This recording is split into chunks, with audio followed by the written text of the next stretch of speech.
শনিবার বিকেলে রাজধানীর গুলশানে সেলিব্রিটি কনভেনশন হলে মৌলিক সংস্কার ও আগামীর রাজনীতি শীর্ষক কর্মশালার আয়োজন করে জাতীয় নাগরিক পার্টির ঢাকা মহানগর উত্তর। এতে যোগ দিয়ে বিশিষ্টজনরা বলেন, গণ অভ্যুত্থান পরবর্তী দেশ গণতন্ত্র প্রতিষ্ঠা করা বড় চ্যালেঞ্জ। সেই চ্যালেঞ্জ মোকাবেলার দায়িত্ব নিতে হবে তরুণদের। প্রতিষ্ঠিত করতে হবে রাজনীতি মানে ক্ষমতা নয়, রাজনীতি মানে সেবা।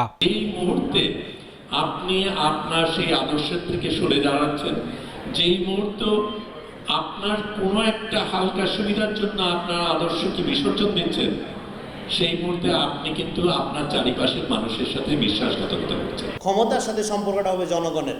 আমার দল ক্ষমতায় যাক বা না যাক, রাষ্ট্রের সাথে মানুষের, নাগরিকদের এই যে সরাসরি সম্পর্কের রাজনীতি, সেটাই হলো নাগরিক ভিত্তিক রাজনীতি। অথরিটিকে যদি আপনি অ্যাকাউন্টেবল করতে পারেন, তাহলেই নতুন বাংলাদেশের সূচনা হবে।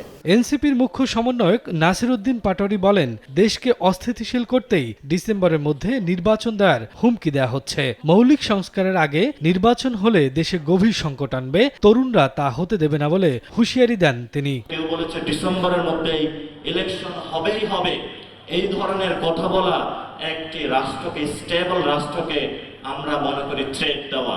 মৌলিক সংস্কারগুলো কার্যক্রম না করে আমরা যদি নির্বাচন প্রক্রিয়ায় যাই, তাহলে আমরা মনে করি বাংলাদেশকে একটি গভীর সংকটের মধ্যে নিপতিত করা হবে। সেই গভীর সংকট বাংলাদেশের তরুণ প্রজন্ম বেঁচে থাকতে কাউকে বাস্তবায়ন করতে দিবে না ইনশাআল্লাহ। দেশে আর কোনো ব্যক্তিতান্ত্রিক রাজনীতি চলতে দেয়া যাবে না হুঁশিয়ারি দিয়ে এনসিপির এ নেতা বলেন, সংবিধান পরিবর্তন করতে না পারলে ফ্যাসিবাদী ব্যবস্থার পরিবর্তন সম্ভব নয়। ইশরাক কেসের মধ্য দিয়ে নির্বাচন কমিশন ফেল করেছে। শফিকুজ্জামান রুবেল, সময় সংবাদ, ঢাকা।